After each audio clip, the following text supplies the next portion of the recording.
ರಾಜ್ಯದಲ್ಲಿ 55 ಕೈಗಾರಿಕಾ ಯೋಜನೆಗಳಿಗೆ ಅನುಮೋದನೆ ಸಿಕ್ಕಿದೆ. ಸಚಿವ ಎಂಬಿ ಪಾಟೀಲ್ ನೇತೃತ್ವದಲ್ಲಿ ಈ ಸಭೆಯಲ್ಲಿ ನಿರ್ಧಾರವನ್ನು ಮಾಡಿದ್ದಾರೆ.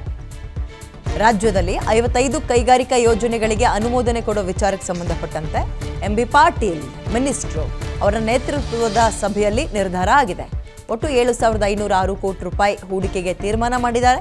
28,000ಕ್ಕೂ ಹೆಚ್ಚು ಉದ್ಯೋಗ ಸೃಷ್ಟಿಯಾಗುತ್ತೆ ಅನ್ನುವ ಯೋಚನೆ ಅವರ ತಲೆಯಲ್ಲಿದೆ.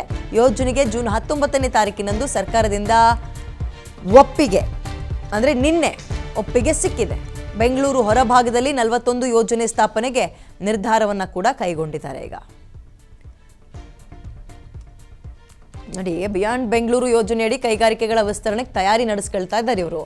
ಚಾಮರಾಜನಗರದಲ್ಲಿ ಕೈನ್ಸ್ ಎಲೆಕ್ಟ್ರಾನಿಕ್ಸ್ನಿಂದ ಹೂಡಿಕೆ ಮಾಡಿಸೋದು, ದೊಡ್ಡಬಳ್ಳಾಪುರದಲ್ಲಿ SFO ಟೆಕ್ನಾಲಜೀಸ್ ಸ್ಥಾಪನೆ ಆಗೋದು, ಕೋಲಾರ ಜಿಲ್ಲೆಯಲ್ಲಿ ಆರ್ಬಿಟ್ ಇಂಡಸ್ಟ್ರಿಯಲ್ ಪಾರ್ಕ್, ಹಾಗೆ ವಿಜಯಪುರ ಜಿಲ್ಲೆಯಲ್ಲಿ ಟೆರ್ರಾ ಸರ್ಕ್ಯೂಟ್ಸ್ ಉದ್ಯಮ, ಬೆಲೆಟ್ರಿಕ್ಸ್ ಏರೋಸ್ಪೇಸ್ನಿಂದ ಬೆಂಗಳೂರು ಗ್ರಾಮಾಂತರದಲ್ಲಿ ಇನ್ವೆಸ್ಟ್ ಮಾಡಿಸೋದು, ಬಳ್ಳಾರಿಯಲ್ಲಿ GSW ಪೋರ್ಟ್ ಲಾಜಿಸ್ಟಿಕ್ಸ್ ಸ್ಥಾಪನೆ, ಕಲಬುರಗಿಯಲ್ಲಿ ಶಾಹಿ ಎಕ್ಸ್ಪೋರ್ಟ್ಸ್ ಬೃಹತ್ ಹೂಡಿಕೆ ಮಾಡಿಸೋದು, ದಕ್ಷಿಣ ಕನ್ನಡ ಜಿಲ್ಲೆಯಲ್ಲಿ ಗ್ಯಾಲಕ್ಸಿ ಉದ್ಯಮ, ವಿಜಯಪುರದಲ್ಲಿ ಹೈಟೆಕ್ ಮೆಟಾಲಿಕ್ಸ್ ಘಟಕ ಸ್ಥಾಪನೆ, ಹೊಸಕೋಟೆಯಲ್ಲಿ ಪ್ರೇಕ್ಸ್ ಏರ್ ಇಂಡಿಯಾ ಹೂಡಿಕೆ, ಬೆಂಗಳೂರು ನಗರದಲ್ಲಿ ಶೋಭಾ ರಿಯಾಲ್ಟಿ ಹೂಡಿಕೆ, ಹೊಸಕೋಟೆಯ ಹೊಸಳ್ಳಿಯಲ್ಲಿ ಡೀಸ್ ಸೆಂಟರ್ ಅಂತ ಸ್ಥಾಪನೆ ಮಾಡೋದು, ಗದಗ ಜಿಲ್ಲೆಯಲ್ಲಿ ರೋನ್ ಪವರ್ ಹೂಡಿಕೆ, ತುಮಕೂರು ಜಿಲ್ಲೆಯಲ್ಲಿ ವಾಹಿನಿ ಪಾಲಿಟಿಕ್ಸ್ ಸ್ಥಾಪನೆ, ಕೋಲಾರದಲ್ಲಿ ಏರಿಸ್ ರಿಫೈನರಿ ಉದ್ಯಮ ಆರಂಭ ಮಾಡೋದು, ಜಿರೋಜಿನ ಡೆವಲಪರ್ಸ್ ಮತ್ತು ಅರ್ಬೆನೋ ರಿಯಾಲ್ಟಿ, ಕೊಡಗು ಜಿಲ್ಲೆಯಲ್ಲಿ ಆಯತನ ಹಾಸ್ಪಿಟಾಲಿಟಿ ಹೂಡಿಕೆ, ಬೆಂಗಳೂರು ಗ್ರಾಮಾಂತರದಲ್ಲಿ ಬಲ್ಕ್ ಲಿಕ್ವಿಡ್ ಸೊಲ್ಯೂಷನ್ಸ್, ಈ ರೀತಿಯ ಕೆಲವೊಂದು ಪ್ಲಾನ್ಗಳನ್ನು